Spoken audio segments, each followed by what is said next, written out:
Hello everyone, welcome to new video of this channel, and today we are going to discuss Polity's first chapter of 11th NCERT about the Constitution.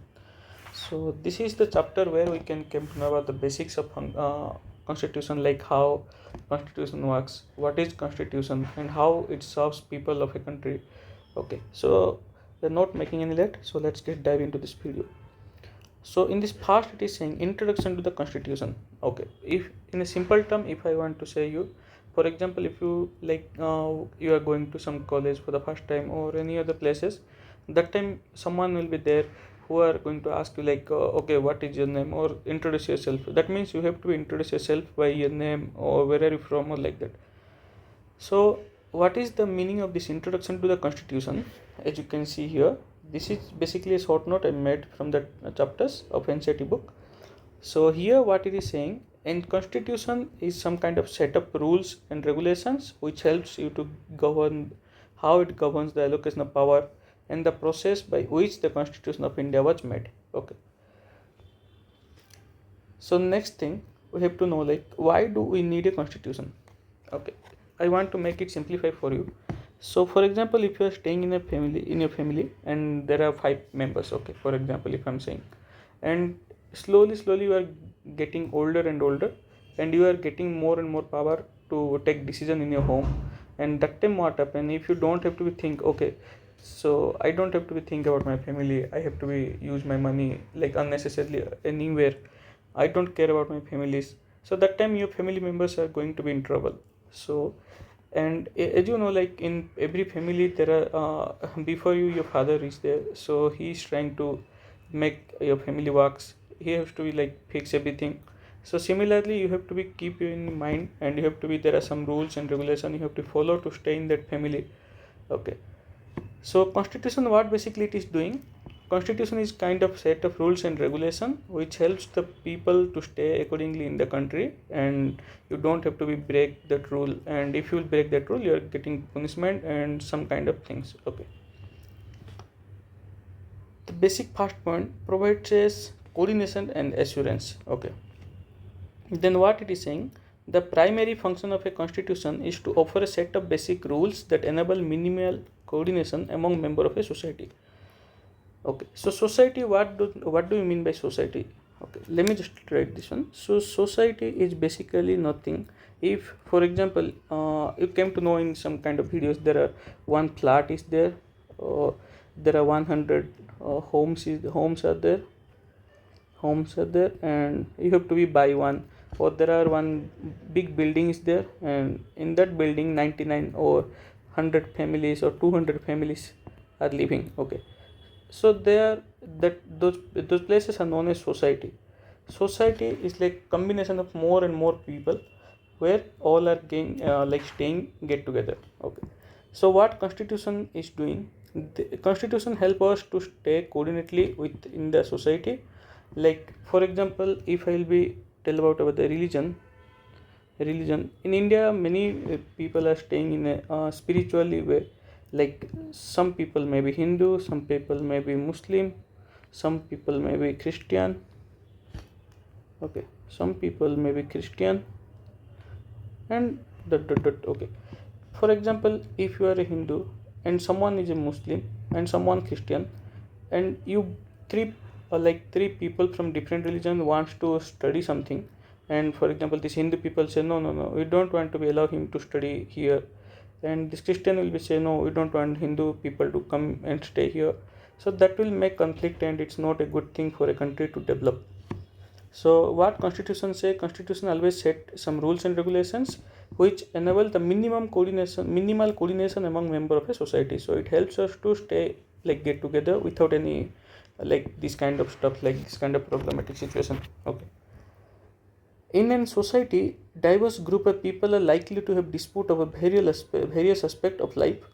The absence of basic rules would lead to insecurity, as individual would be unaware of their rights or what others might do. Okay, as I said here, so this you can see there are different religious people are staying, and if someone try to make you not allowed to this place, that time you may be got angry and you just fight with each other.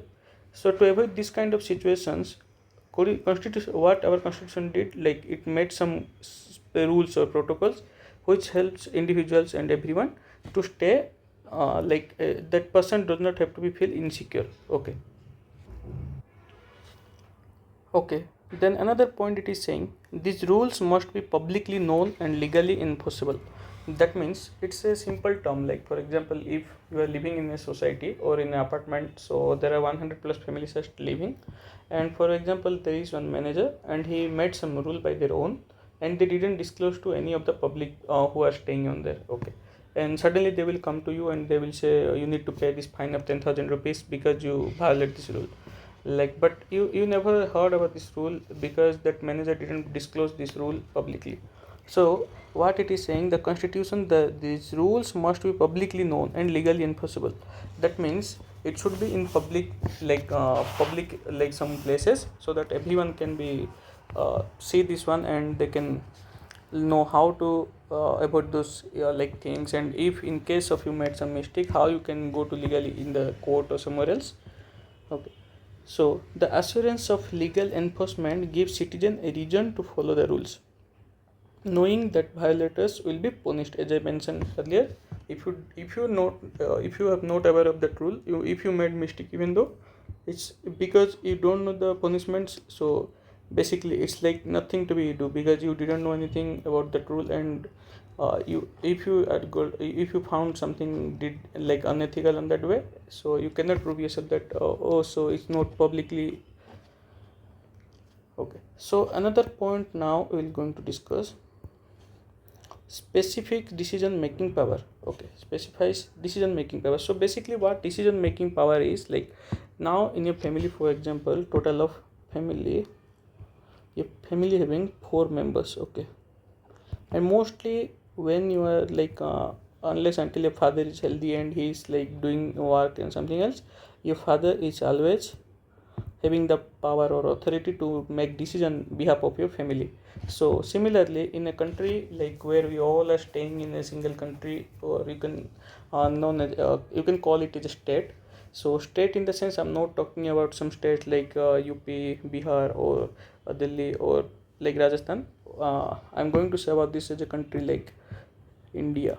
Okay, it's a state. Okay, so what it is saying, the second functionality of a constitution is to specify who have the authority to make decision in a society. Okay, as I said earlier, if there is in society, there is an apartment and there are more than 100 plus people are staying or family are staying, so in that case there is one manager, and the manager having the rights and authorities to make decision. Okay, so this family is not going doing good in this society, so we need to maybe tell him to leave this society. Okay, so similarly same thing applies to our country, where the constitution declares like who have the power or authorities to make some decision. It defines the basic allocation of power and determines how the government will be formed. As you know, like there are now in modern context in of our political science, so there is like MLAs are there, so many MPs are there, chief minister, prime minister, and so many, like even the bureaucrats are there, diplomats are there. Okay, so those are the people like who having the power or authority who can make decision on behalf of a country or state or district or somewhere else. Okay. In a democratic constitution, power ultimately resets with the people. The Indian constitution, for instance, specifies that in most cases parliament has the power to decide laws and policies. Okay, so sometimes even if you have ever watched the news, like you can come to know like, okay, now India is going to remove the article 370 or some other articles by deciding how it's work. It's not like today someone will be go to the parliament and they just declare like, okay, we'll remove this one. No, it's not like that. That person has to be go to the parliament, and his team or their team have to be decided, and they have to be filed a they have to be asked for everyone permission, then voting will happen. If you'll get majority, then only it will go to president. Like so many steps are there including, and it's not like randomly you can go and you can modify that one. Okay, now we're going to discuss our sets limitation on government power. A constitution's third function is to establish limit on what a government can do with citizens. These limits are fundamental and may never be violated by the governments. Okay, for example, as we decide, if I'll tell, and if suppose you are having so much power in your area, and you are becoming you fight with someone, although you have some mistake with that people, but you are thinking, oh okay, I have so many power, so I can make that person like scold, I can make harm to that person. So what our constitution said, okay, that person who just elected or who just like got in the government powers, they have the authority, they have the rights to take the decisions, but it's not like always they have to be not they have to be take the decision in not in the favor of the citizen of that country. Okay, so what constitution did, constitution set some limitation on those powerful peoples. Okay, so that it is saying, our constitution is saying, you cannot you have to be make that rules and regulation like without violating the fundamental rights of the people. Okay, the most common method for limiting government is power to guarantee certain fundamental rights to all citizens, as I discussed earlier right now. So the government have the ability to make some like rules, regulation, they can modify the constitution, but it's not like to by violating the fundamental rights of all citizens. So what fundamental rights is basically, if I will tell you in the short, fundamental rights are like some basic rights you have to be you are getting from the where you are living in the country. And so for example, if I want to walk in the road, if I want to go to somewhere, if I want to eat something, and if you want to practice some religious activities by your own, so those are the fundamental rights. You no one can like force you to do those things. Okay, which no government is permitted to violate. Most constitutions protect a core set of rights, including freedoms of speech, consciousness, and association, as well as protection from arbitrary arrest. Okay, so what it is saying, Constitution. Okay, I'll give you some small example here. For example, you didn't make any crime or nothing else. You're just simply sitting in a home, and some and police will come directly to your home, and the police officer will be say, okay, so let's go to the jail with me. So what it will happen, so although you didn't make any mistake, if they will come, the constitution help is there to help you. So you can fight your case in the court, you can prove yourself that I didn't did anything, any mistake, but still they came and just arrested me. Okay, we'll discuss these things later on other chapters as well. Okay, now we are going to discuss this another fourth point of the constitution. What it is saying, enables a government to fulfill aspiration of a society. Okay, so in basic terms, if I'll explain this one, for example, you all guys know our government, either it's maybe state government or it's maybe our central government, they are just providing providing rice, oils, and so many so many things they are providing to the people of the state or country, who are in the below poverty line. As you all knows, like there is one car was there like BPL, that's known as below poverty line. Okay, so those people who are below this poverty line, so what is this below poverty line? Government of India said, and like for example, if I am earning 1 lakh rupees, okay, if I'm earning 1 lakh rupees in a year, so the government will be, for example, this one not the actual data, so the government maybe say, okay, those people who earn below this 1 lakh, they will come into this category. Okay, and who are just in earning more than this 1 lakh threshold limit, so they are not coming to this category. And those who are coming under this category, we are going to provide some free rice, free oil, free weight, and so many things to those people, so that they can get benefits from the country. Okay, so now we'll read this one, what it is showing in the note. The fourth function of a constitution is to empower the government to achieve the aspiration of a society and establish conditions for a just society. Okay, so what it is saying, the government the constitution gives the power to the government, that government can decision in the favor of people and in of a society, so that they can also get benefits. It's not like, for example, if I have 1 lakh rupees in my saving account, another person is there whose saving account having only 10 rupees, but you don't have to be like discriminate, oh okay, this person having 10 rupees only in their account, so why I will be talk with him because I have so much money in my account. Although it's very sad that it's happening nowadays, still it's happening, but still we don't have to be follow these rules. Constitution not allows to do this kind of inequalities. Many 20th century's constitution, with the Indian constitution being a prime example, provides a framework that enables the government to take positive action for the welfare of society. Okay, so as I said, our constitution allows the government to set some rules, regulations, some give some benefits to poor people who can just not feel like, okay, we don't have to be compete with anyone, and we don't have this kind of resources with us, the rich people having.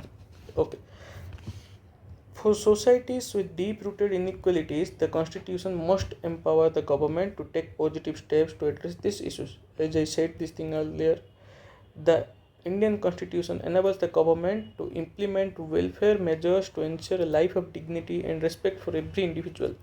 These enabling provisions are located in the section of fundamental rights and the directive principle of state policy. Okay, so this also we'll discuss later. This is known as DPSP. Okay, this DPSP is some, like, we have to be know these things, but later we'll discuss this one. So what it is saying, the constitution allows the government to set some rules and take some major actions toward the increment, like the increase the welfare of that people who are just below this line, poverty line, so that they cannot feel like inequality in between other people, and they have to be state, they can live a life with dignity in the country. I hope till this point you all get clear, and now we are going to discuss about this establishes the fundamental identity of people. So in short, if I will tell this one, so what exactly it is doing? For example, if you are going to college or university, that time, and there is one machine is there, so you have to be give your fingerprint or like ID card to verify yourself that, okay, so I am this person who is who already entered into this course, and I want to go inside the classroom. Similarly, what constitution is doing, constitution gives you some fundamental identity. Okay, a constitution expresses the fundamental identity of a nation's people. That means a constitution always gives you some identity of a country's like a nation's people. Okay, it is through agreement on a basic set of norms of a governments that people form a collective political and moral identity. What it is saying, like, although okay, next point I'll discuss, then I will explain you. The constitution provides a framework within which individual can pursue their goals and freedoms while also setting authoritative constraint on their actions. Okay, it is saying that although you are getting some identity, fundamental rights, fundamental identity from the constitution, but constitution also restrict on you that, okay, I am giving these permissions, this much of freedom to you, but it's not meaning like you can do unethical ways work, and you are making harassment to other people and so many things are there. If you are saying it's my freedom, I want to kill someone, I want to do a murder, it's not a good thing, and constitution not allows to do this, allow this thing. So what will happen, you are going to like get punished by the constitution. Different constitutions embody national identity in different ways. For example, the Indian constitution does not use ethnic identity as a criterion for citizenship, unlike the historical basis of German identity. Okay, so ethnic, what it is saying, for example, if you want to be like prove, okay, you came here and you want to be like showing, I was staying there in somewhere like other country, but I was like my family was from here, but actually although I born in another country, but I want to take the citizenship. So it's not possible in India, you cannot take any like, yeah, citizenship based on that ethnicity. Okay. Okay, now we are going to discuss about this, the authority of a constitution. As it said, the effectiveness of a constitution depends on several factors. And what are those factors? Mode of promulgation. So what it is saying, this refers to how a constitution is created. Successful constitutions such as those in India, South Africa and the United States were established following popular national movements. The Indian constitution gained significantly legitimacy because it was drafted by leaders who had immense public credibility and the backing of the nationalist movement. Okay, so what it is saying, mode of promulgation, it is saying those successful constitutions throughout the world like India, United States, South Africa, those all constitutions started from a national movement. So what exactly national movements, as you know, like India was ruled by British empires like for so many long years, and that time our so many freedom fighters just fought for the nation to get freedom, and they already gained so many credibilities, they have the image in the people mind. So what exactly it is doing, those people who having that credibility, and they just came to make a draft to make our constitution. Okay. Substantive provisions. A constitution is more likely to succeed if its provisions give every group in society a reason to comply with it. It must convince people that it provides a framework for achieving basic justice and preserve the freedom and equality of all its members. If I will give you a simple example, for example, if you are studying in a school and there are in your class, for example, there are 50 students, and out of that, if 10 students got failed or got some below very less mark, and if your teacher will come and the teacher will say, okay, next time onwards you don't have to come to school because you got failed or something like that. So that time what happened, those candidates, those students got they are not feeling well, like okay, so I'm getting this kind of low mark, so no one is getting to allow me to come to school, or they don't have to allow me to study here. So what our constitution says, in India, as you know, like there are so many religious people, so many different caste people, so many other people like disabled people, physically handicapped people, and many more types of people are living. Okay. And men, women. So our constitution gives priority to each and every person in our country. That it's not saying like okay, this person belongs to this category, so this person maybe get advantage or not. Okay. So that is the case. If the constitution not allows to allows is like for it will not make the rule for each and everyone similar, then no one is going to allow it, or they don't have to be deserve that one. They are thinking, okay, this is for this type of people, so why we will follow this one. Okay, now this important one is balanced institutional design. So what it is saying, for example, if you know in your area there are MLA, then MPs, and in district there are magistrate. Okay, and for example there are some advocate, like this kind of so many people are there living. And if you have you ever noticed, like for example, if I give all the powers to MLA, then what one MLA can do, like he will not listen to anyone even though the constitution is there. So that MLA will definitely say, okay, I am the king, so I have to be follow my own way and you have to be follow. Similarly, if I'll give a constitution will give single power to MP, they will also do like this. And if the single power will goes to magistrate, same thing will happen. So what our constitution did, an effective constitution intelligently fragment power to prevent any single group from subverting it. The Indian Constitution achieves this by distributing power horizontally among the legislature, executive, and judiciary, as well as independent bodies like the election commissions, creating a system of checks and balances. It also strikes a balance between rigidity and flexibility, earning its description of a living document. Okay. So what they are doing, for example, as you can notice here, it's mentioned like one is our legislature, those MLA, MPs elected, and executive bodies like our bureaucrats are there, diplomats are there, so many other persons are included, and judiciary like the courts, high courts, supreme courts, subordinate courts, district courts. Okay. And independent bodies in the sense they are not rely on any kinds of government. Whoever be in the political party, they have to be work independently, they don't have to be listen to government. Okay. Like the election commissions and CAGs are there, and there are so many government independent bodies are there, CBI, or you can say IB, RNW. Okay. So they don't have to be obliged by the circumstance to listen any government theories. Okay. Now we'll discuss this, how the Indian Constitution was made. The Constituent Constitution of India was framed by the Constituent Assembly, which was established for an undivided India. Okay, so here in this case, undivided India in the sense, earlier it was India plus current Pakistan. So these things are known as like undivided India. Its first session was on December 9, 1946. You have to be remember this one.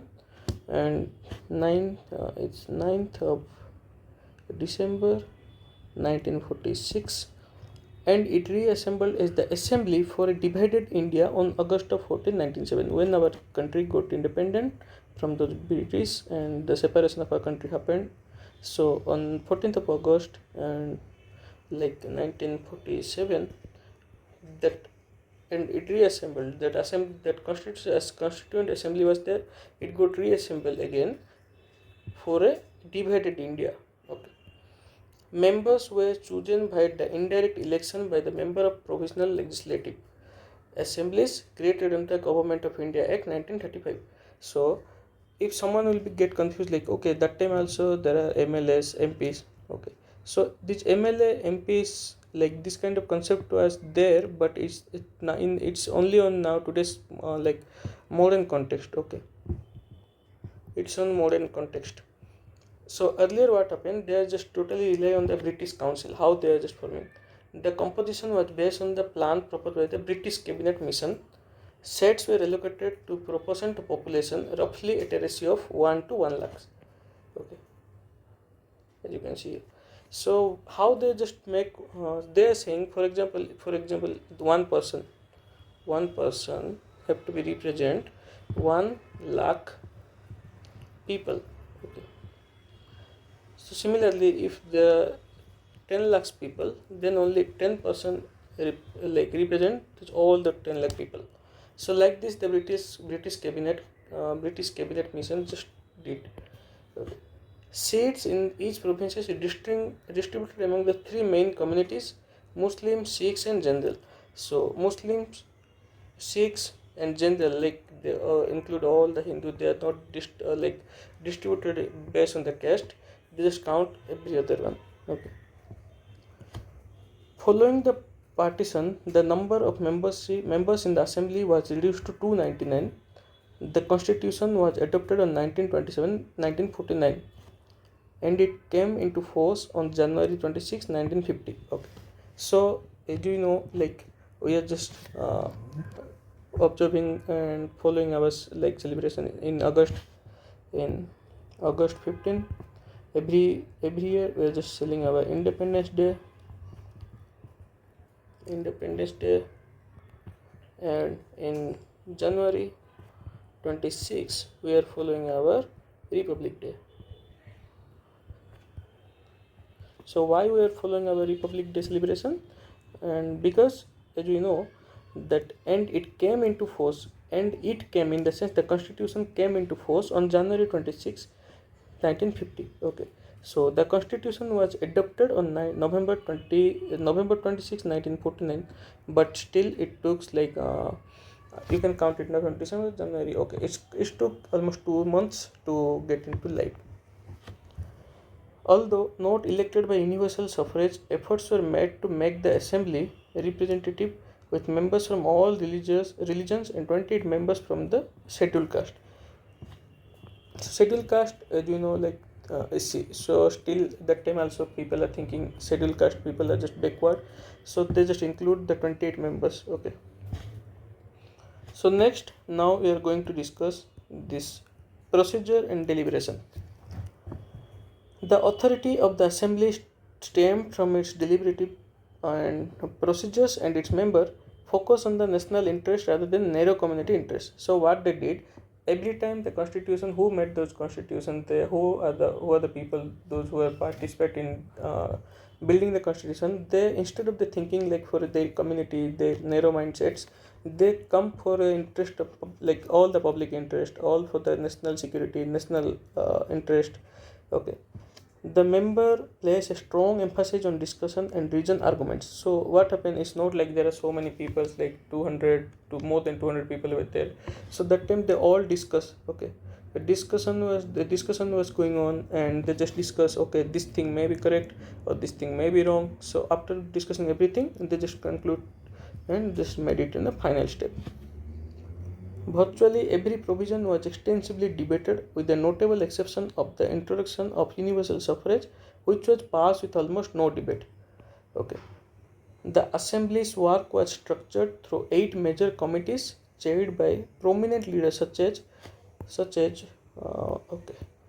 Jawaharlal Nehru, Sardar Vallabhbhai Patel, Rajendra Prasad, and B.R. Ambedkar, who worked together despite their political differences. Okay, so what it is saying, Jawaharlal Nehru belongs from different party, Sardar Vallabhbhai Patel different party, Rajendra Prasad also from different party, Dr. B.R. Ambedkar having from different party, or they all are just working some on a different basis. They may be from different political backgrounds, but still they just find out the solution for our national interest. Okay, national interest in the sense it's the rule should be good for our country's people. Okay, the assembly met for 166 days over a period of 2 years and 11 months, and its sessions were open to both the public and the press. So why did they open this one for public and press? Because they want to know, like want allows to everyone to know, like every people should know, like okay, these things are going on, this thing we have to be avoid, so that there is no misconception or no misunderstanding. For example, if you have never ever like watch something in your own eyes, and someone will come and they will try to protect, like they have to behave like this thing happened, I have seen in my eyes, then after so many times, after from so many people, your mind will become like okay, this maybe happened because I listened from more and more people. Okay, now we are going to discuss about the legacy of nationalist movement. So, as we discussed earlier, like countries like South Africa, India, United States, the constitution started by some national movements. Okay, and those people who just participated on those national movements, they got some incredible face in the images in between the other people of the country, and they just helps to build the constitution. So here we will be going to discuss about the legacy of the national movement. What it is saying, the constitution gave concrete from the principles and values that were developed during the long freedom struggle. So long freedom struggle in the sense, as we know, in India, the British rule was there. So our each and every people of the country just try to get out from that, and they want freedom. They don't want to be stay in a cage like situation. So there are several people are there like Jawaharlal Nehru, Mahatma Gandhi, and Bhagat Singh, so many other people, Subhash Chandra Bose, so many people are there who just fought for the country, and they just try to give the freedom to the country people. So, as it's saying, the constitution gave concrete form to the principle and values that were developed during the long freedom struggle. So what they did in the during the for the freedom they fight, that time they just came to know, okay, so we have to give this freedom to our people. The objectives resolution moved by Jawaharlal Nehru in 1946. So the objective resolution moved by Jawaharlal Nehru in 1946. So Jawaharlal Nehru made an objectives of resolution in 1946. Okay, summarize the core principles and aspirations behind the constitution. This resolution established fundamental commitment to equality, liberty, democracy, sovereignty, and a cosmopolitan identity. Key points included. Okay, so there are 4 points are there basically. Okay, we'll discuss this one. So what did India as an independent sovereign republic? A republic in the sense, for example, if you can see in our any of our passport or any government documents, still it is written as Republic of India. Republic in the sense we are free, like we can say anything, we can go anywhere if we want to eat anything, if we do to follow any religious practice, we can do. But in dictator countries like China or North Korea, it's not allowed to do this kind of actions. And sovereign in the sense, it's always the country's people should look forward the national interest rather than thinking about their own. As you can say, recently the ongoing tariffs and those things are going on from the US to in India, but still India denied those things to allow to open the market for US companies. Okay, and independent in the sense, no one, our country does not have to be dependent on anyone. Like we have to be decide ourselves. We don't want to be a third party country, third country come and like give our suggestions to us. All power and authority flowing from the people. So what happened exactly here? So example, we are the country people and we want to do something we want to say something to our government, please do these things so that we can get benefit. For example, if you will think about this in Article 370, which was on for Jammu and Kashmir, the government take the decision, and that time so many people were just happy because of they got benefit, and they know like okay, as a single country, why we give some special or other kind of treatment to Jammu Kashmir. Guaranteeing social, economics, and political justice to all people of India. For example, if you will feel something like, okay, this bad thing happens to me and I want justice, then that time the court always welcomes to all the people throughout our country to come, and they can get the justice by the court, by the like in jury. They don't have to be biased, and they have to be give you the perfect solution. Providing adequate safeguard for minorities, tribal areas, and other backward classes. So, as you still also know, if you are filling some kind of government form, still there is a section of are you belongs from any tribal areas or are you from a backward classes. That time government will be give you some benefits towards the low mark or low cutoff or any kinds of scholarship if you want to study.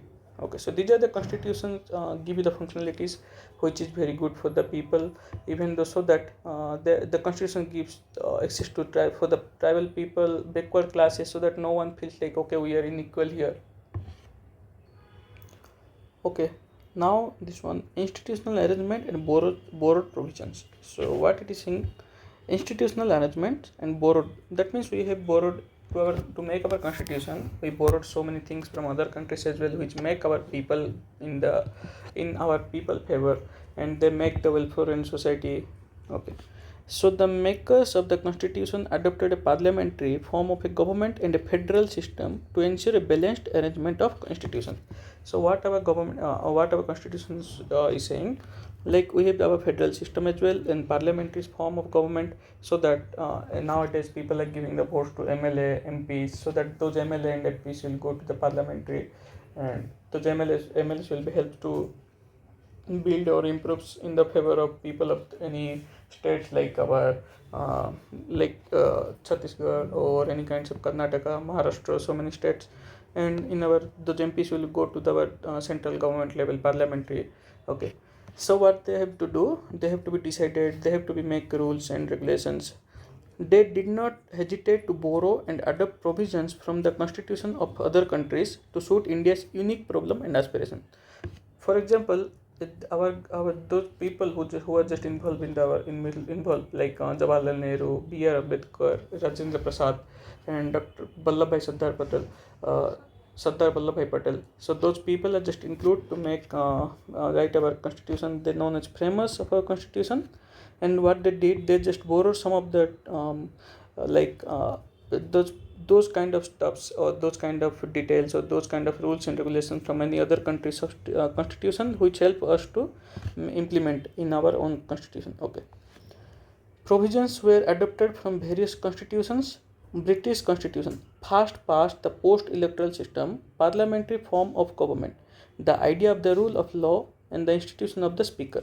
So as you know, like in our parliamentary sessions are there, parliament house, like chief speaker is there, so always he will listen to those things, and he will make even though you can see some on DD news channel, and somewhere just if you can see there was like Om Birla was there, so many like speakers were there. So what they did, they just try to make that parliament calm and just continue the sessions to discuss. United States Constitution, character of fundamental rights, power of judicial review, and the independence of the judiciary. So in our constitution, as you discussed, like the fundamental rights and judicial power, like you can go to court and you can file a petition, or you can say like for the PIL, and you can like you can hire an advocate for you. So like those judiciary system also and fundamental rights we borrowed from United States constitutions.